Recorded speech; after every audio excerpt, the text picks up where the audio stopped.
I mean, damn. They're turning on the fun, aren't they? Wooly, in the past week, in the literal 1 week period since we last spoke, the streaming slash YouTube game has become dramatically more competitive Hmm. as we not only have a new suite of English speaking anime women, one of which is a rapper, but we also have restaurant mascots getting in on this shit. Yep. Yep. I came prepared. I haven't busted out the big guns yet, but let it be known that the arsenal is there, is ready, and I just need to hit the Gundam launch button. Um, What are you waiting for? I am very occupied with time-consuming projects. I hate saying that all the time, but it really is what it is. It becomes more annoying the more weeks you say it because I it's know. like, just tell us what the thing is. It's a gigantic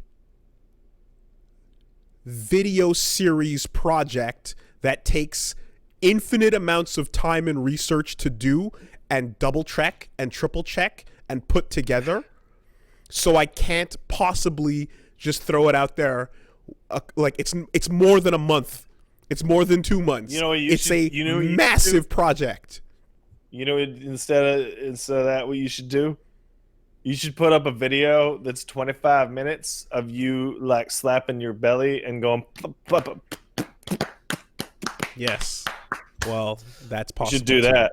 That's possible too. But, you know, yeah, like this is the reason why you have to realize that, of course, like once you get into once you get into the more video essay game, like a bunch of people we're friends with do, you kind of have a much more scarce release schedule because it takes forever to make these fucking things. Yeah, that's you why know? so many of them will go to Patreon because it's like, dude, Yeah.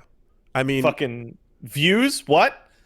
you know, and but like the thing is that like you'll get a massive like Clemps will drop an amazing video, it'll fucking do well, and then it's gonna take a while because that thing was highly edited. It's the difference between a film release versus like our fucking daily soap operas, you know, telenovelas. Yeah, we're shooting on camcorders. We're And doing. they're out there making films.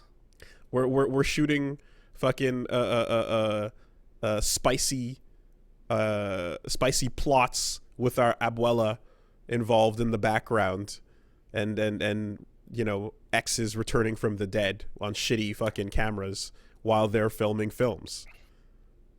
So I remember when I spoke to Clemps originally before he had done any streaming, and then right after he had done streaming, because he does both, right? He's a really good example. He does the video essay, but then he'll be like, "Oh, I'm playing FF9 and do pippity pip," right? The streaming is like a pressure release valve of, oh my god, I could just sit down and do something, and it's fucking done. I hit the button, it's over. Oh wow. But I don't even know how to make things over more than a day. I like mixing it up. I like doing different things every once in a while, and I keep it spicy. And part of that is every once in a while getting into a like lengthy, highly edited type of video. But I obviously haven't done a ton of those. But it's something that I have an interest in for sure. But the time consuming aspect of it is definitely the least favorite, part. But yeah, I have armors waiting to deploy, and we just. Anyways, once it drops and people, are seeing the thing, it feels good. So it's worth it. I gotta say, Wooly, I can't think of a better analogy for the difference between you and I as you discuss the long-term project you are making. I can't sit still enough that I am now running my fidget spinner. Yeah, which I have now, literally, because I need something to do in this 2 seconds that I'm not talking. Yeah. Well, as you did say, the landscape has changed very drastically, and you know, Chuck E. Cheese getting in the game is, again, quite timely. Because I think the weirdest thing is that it's a hand puppet. I mean, they had a couple of options of how to play it. Again, I feel like the timing couldn't be better, because from my understanding, Chuck E. Cheese is currently in the middle of filing for Chapter 11. Oh yeah. As far as I understand, that is what's happening right now. So that directly translates to get together with some people, put some masks on, and film a commercial that says, "Hey kids, COVID is over. Come on back to Chuck E. Cheese. You know what cures COVID? Pizza. Get on out here. Yeah. We'll put it all nailed over the pizza and then bring it back to everyone you love." You know what they really should do?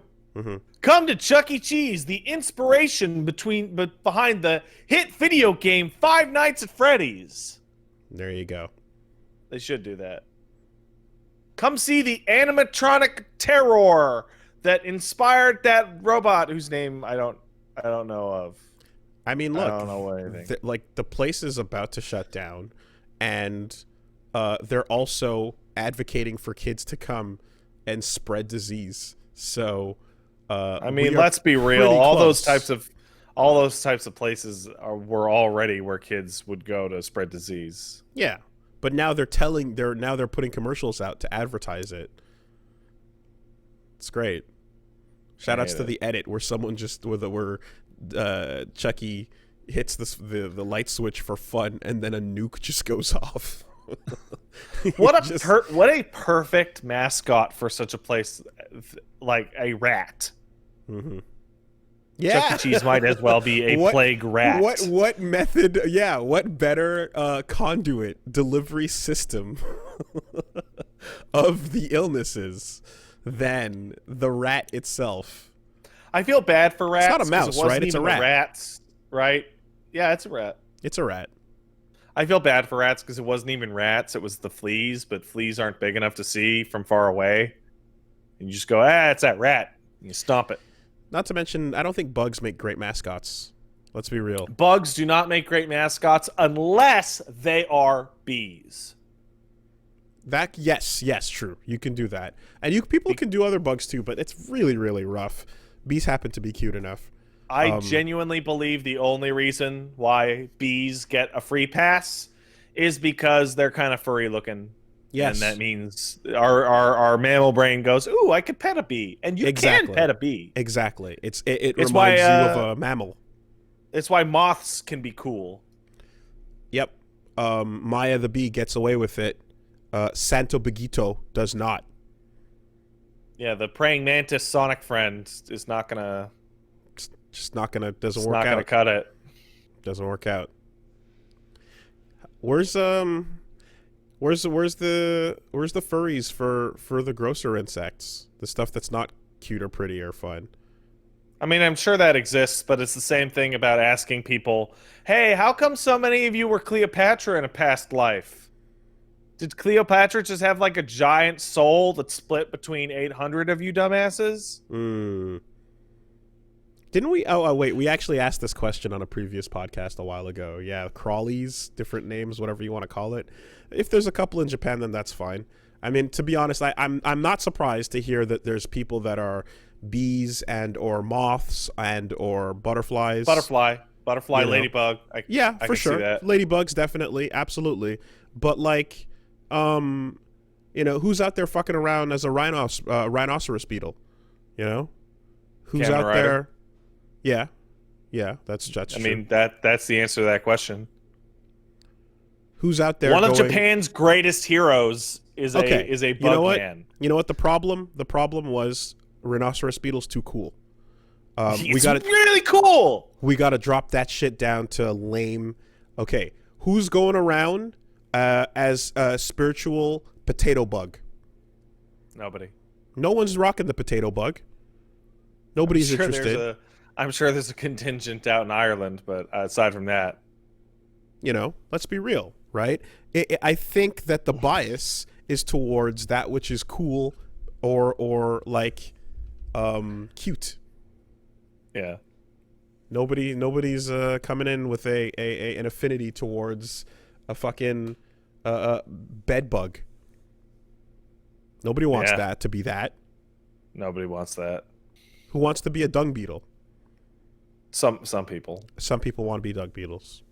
They want to roll it to a ball and defend their territory. You know, the tick, right?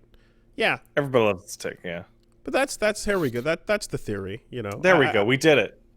I think it's a more most. There's a couple out there. There's a couple, but there's a lot of random ass forgettable gross insects that people want nothing to do with, that no one thinks is cute or cool, and you know, and I'm not like obviously slugs have made their comeback, thanks Tsunade, you know, and you got your worm people out there for sure, but yeah, there's some gross ass. Oh, I described people as worms long before I knew furries existed. That's gone all the way around to be like a human trait. Wormishness. Ugh. Slugs, worms, snails, anything that secretes is going to be a problem because they secrete. You know what? I'll need your permission, obviously, to make this unanimous.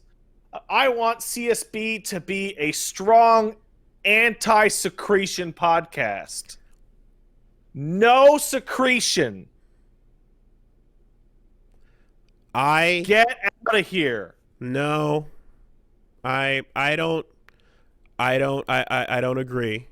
I want every part of my body that is currently secreting any liquid to stop. No. I accept some secretions. I do. I happen to like snails. I think snails are really cool. I would see them in Grenada. They'd stick to things. I find them to be cute. I think the coolest thing about snails is they're the slowest fucking things in the world. Yeah, and then when they're like, what the fuck is that? They got the coolest shell to back up into. I think snails are cool, you know? I'm out of here. I'm done with this. Slorp. So, you know. And then every once in a while you'd find, well, actually pretty often you'd find the empty shell, you know, of a snail that's gone beyond, and it's like, hey, look, it left its own gravestone.